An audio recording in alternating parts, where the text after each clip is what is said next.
Hello everyone, મહાદેવર to all. તમારું સ્વાગત છે મારી ચેનલ ગુજરાતી ઝાયકા હબમાં. આજે હું સ્પેશિયલ તમારા માટે લઈને આવ્યું છું ટી ટાઈમ સ્નેક્સ. મતલબ અચાનકથી એવા ટાઈમે તમને અચાનક ભૂખ લાગે છે અને કાંઈક ક્રિસ્પી અને ચીઝી ખાવાનું મન છે, તો આ રેસીપી સ્પેશિયલ તમારા માટે. ઉપરથી એનું પણ એકદમ ક્રિસ્પી. જુઓ તમે કેટલું ક્રિસ્પી છે, જોઈ શકો છો તમે. જેને એકદમ ક્રિસ્પી અને અંદરથી એટલું જ ફૂલ્લી ચીઝ લોડેડ. આ ચીઝ બોલ તમે ઇઝીલી ઘરે બનાવી શકશો અને સ્પેશિયલ વાત એ છે કે આ ચીઝ બોલને તમે ફરાળમાં પણ ખાઈ શકશો. એટલા સરસ ડિલિશિયસ ટેસ્ટ અને લુક બંને. તો ચાલો ફટાફટ જોઈ લઈએ કઈ રીતે બને છે આ ચીઝ બોલ.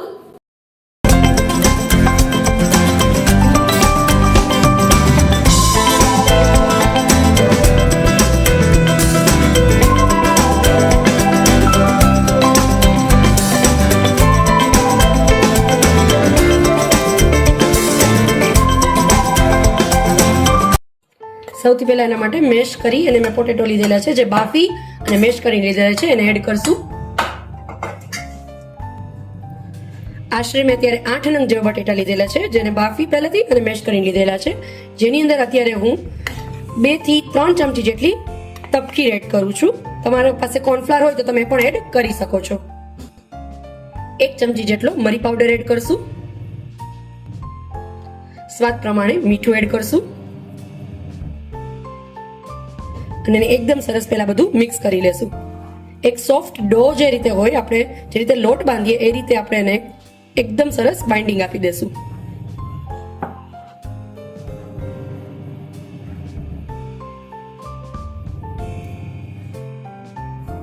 એકદમ સરસ બાઇન્ડિંગ આવી ગયું છે, તમે જોઈ લો. એકદમ સરસ રેડી છે મારો ડો છે જે. હવે આને સાઈડ પર રાખી દેશું અને મારું હોમમેડ ઘરનું બનાવેલું ફ્રેશ ચીઝ છે જેનો આપણે યુઝ કરશું.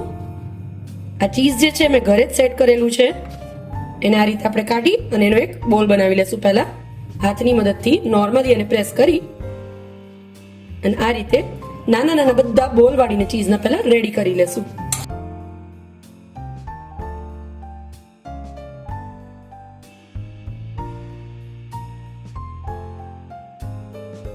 હવે આ ચીઝ ઘરે તમે ઇઝીલી કઈ રીતે બનાવી શકો છો એ પણ જો તમારે શીખવું હોય તેના માટે વિડીયોની લિંક ડિસ્ક્રિપ્શનમાં આપી દઈશ. ઇઝીલી તમે ઘરે ફ્રેશ ચીઝ બનાવી શકશો. આ રીતે આને બધા નાના નાના બોલ બનાવીને પહેલા રેડી કરી લેશું. બધા બોલ બનાવીને આ રીતે પહેલા એના રેડી કરી લેશું. હવે ચીઝની આઈટમ છે એટલે બાળકોની તો ફેવરેટ જ, સાથે બટેટા પણ છે. મોટાને અને નાનાને બધાને ફેવરેટ એવી આઈટમ બનીને ફટાફટ રેડી થઈ જશે. હવે ચીઝની આઈટમ જ્યારે પણ હું બનાવું, ચીઝની છે, બેકરીની આઈટમ, કેક રિલેટેડ છે, તો દર વખતે મારી દીકરી મારી સાથે મારી હેલ્પ કરવા માટે પહોંચી જાય છે. તો આજે પણ એની એક જ ફરમાઈશ છે કે લાવ મમ્મા હું ચીઝના બોલ બનાવીશ. તો ચાલો આપણે બધા ચીઝના બોલ બનાવીને પહેલા રેડી કરી લઈએ. મારા બધા ચીઝ બોલ બનાવીને મેં રેડી કરી લીધા છે. હવે આપણો જે ડો આપણે બનાવીને રેડી કરેલો હતો બટેટાનો, એને લેશું હાથમાં આ રીતે અને એકદમ સરસ ગોળ કરશું. હાથની મદદથી થેપી અને વચ્ચે આપણો ચીઝનો બોલ અટેચ કરશું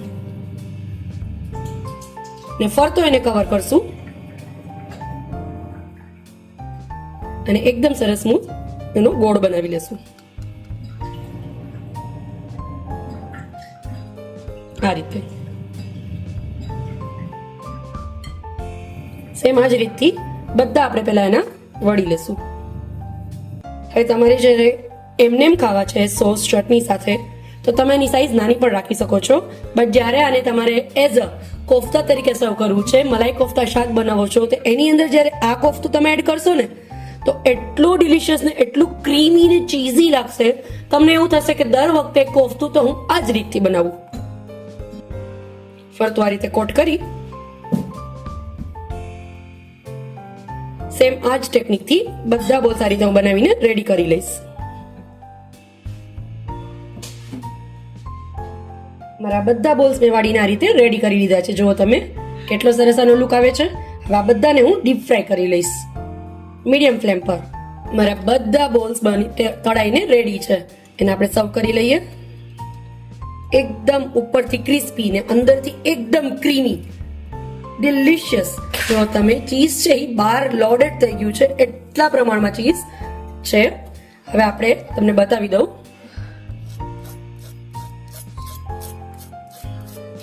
છે એકદમ ક્રિસ્પી,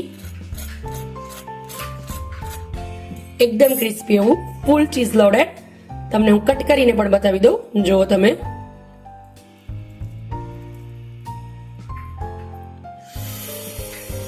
યમ યમ યમ.